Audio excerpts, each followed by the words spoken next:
In my copious notes, I've been advised I need to be careful what I say in introducing our next speaker, so it's just as well he doesn't need much introduction.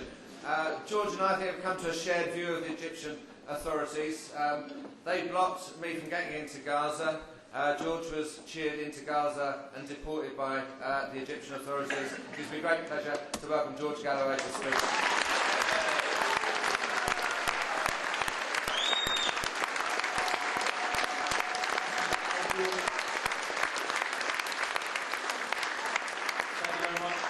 Chairman, the term persona non grata, which I wear as a badge of honour, as dispensed by the tin pot dictatorship in Egypt, means literally a person without status.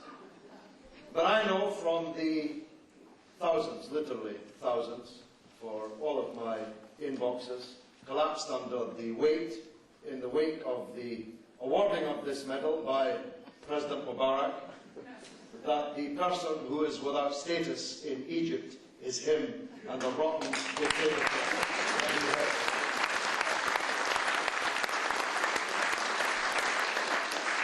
And there's no way around saying that. I have forsworn, by and large, to tell the truth about Egypt, preferring silence, diplomatic silence, because we needed to get our overland convoys through Egypt into Gaza.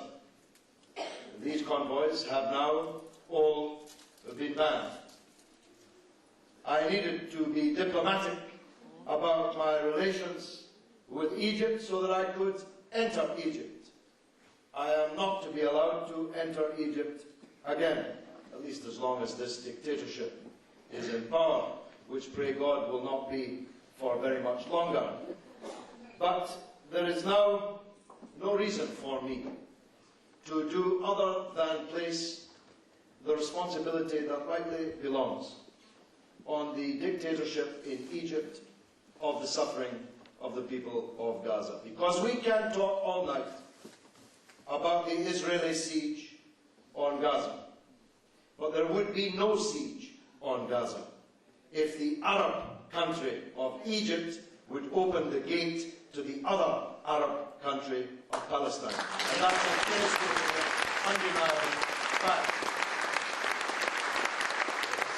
And rather unfortunately, the Israeli ambassador to London, speaking on behalf of the Israeli government, as ambassadors do, on the Today programme, on Radio 4 of the BBC, at roughly 8:10, about 3 weeks ago, said, and I quote, "Egypt is entitled to allow anything it likes through the gate at Rafah. It can allow food, it can allow medicine, it can even allow belly dancers to cross the border at Rafah."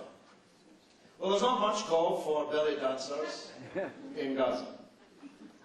But as we have the word of the Israeli ambassador for it, there is no escaping this demand that every hungry child in Gaza, every homeless family which has no roof, which has no windows, which is sleeping in the rubble or under the tents, every child that's short of medicine or medical attention could be relieved if the Egyptian dictatorship would open the gate at Rafah.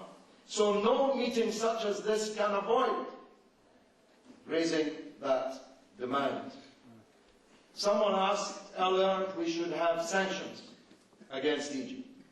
I say no, because those sanctions would harm only the vast majority of poor Egyptians who live on the edge of the abyss. The regime feeds on the dripping roast of American largesse. Any sanctions would affect the man that drives the taxi or carries the bag, or the woman who cooks the food in the restaurants or guides the tourists around the historic places. I'm against any sanctions on the people of Egypt. But we need to hunt the dictatorship of Mubarak just like we hunt the war criminal Zippy Livni and Ehud Barak and the rest of them. Now, Dr. Daoud said that the war is not over. As I was leaving Parliament this evening to come here, Al Jazeera was reporting that the Israeli armed forces have moved in significant numbers to the border with Lebanon. So perhaps they're going to have another go. I was in Lebanon for a day or two last week, and of one thing I'm absolutely certain. If Israel invades Lebanon again, they will get exactly the same bloody nose from the Lebanese resistance as they got in 2006.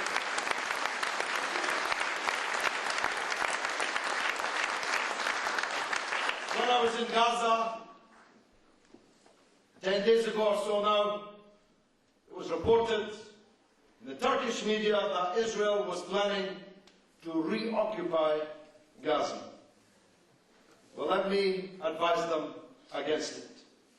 Because if there's one thing even clearer than the miserable economic situation in Gaza, it's that the people of Gaza are unbroken, proud and defiant, and their resistance is strong. And if every single soldier that Israel possesses were to enter Gaza and attempt to occupy it, it would cost the lives of thousands of those soldiers, and they would not be able to occupy it for one day and one night, because the people would fight them from every house and every street and every alleyway. So I advise them, even more strongly than I advise them, against having another go with Hezbollah in Lebanon, not to dream of a reoccupation of Gaza. And when I was on my way back, I picked up Israeli newspapers to discover that the discussion about an attack against Iran on the grounds that Iran has no nuclear weapons but might be trying to get one, a country that has hundreds of nuclear weapons is planning also to bomb it. Well, if I can, I would even more strongly advise them against that. Any attack by Israel on Iran will be the biggest mistake in all history. Iran is not a broken-backed country, weakened by 20 years of war and sanctions. Iran can defend itself, will defend itself against any Israeli attack, and I'll tell you something else. It will defend itself not just against Israel, but against the United States that would be required to sanction any such Israeli attack, and it will defend itself against any dictatorship in the Gulf that allows its air, its water, or its land in any way to be used to facilitate an attack on Iran. So we live in very dangerous times. And in those three stories, there is one common denominator: Israel. Why are we allowing this tiny settler state of 6 million people to so imperil the stability and the security of the world by planning and regularly exercising one act of aggression and destabilization after another? And here we come to some uncomfortable truths. I have really disagreed with Jeremy Corbyn in the 35 years I've been a comrade in arms of his. But I disagreed with one thing that he said tonight. He said that the Western countries, including our own, were walking on by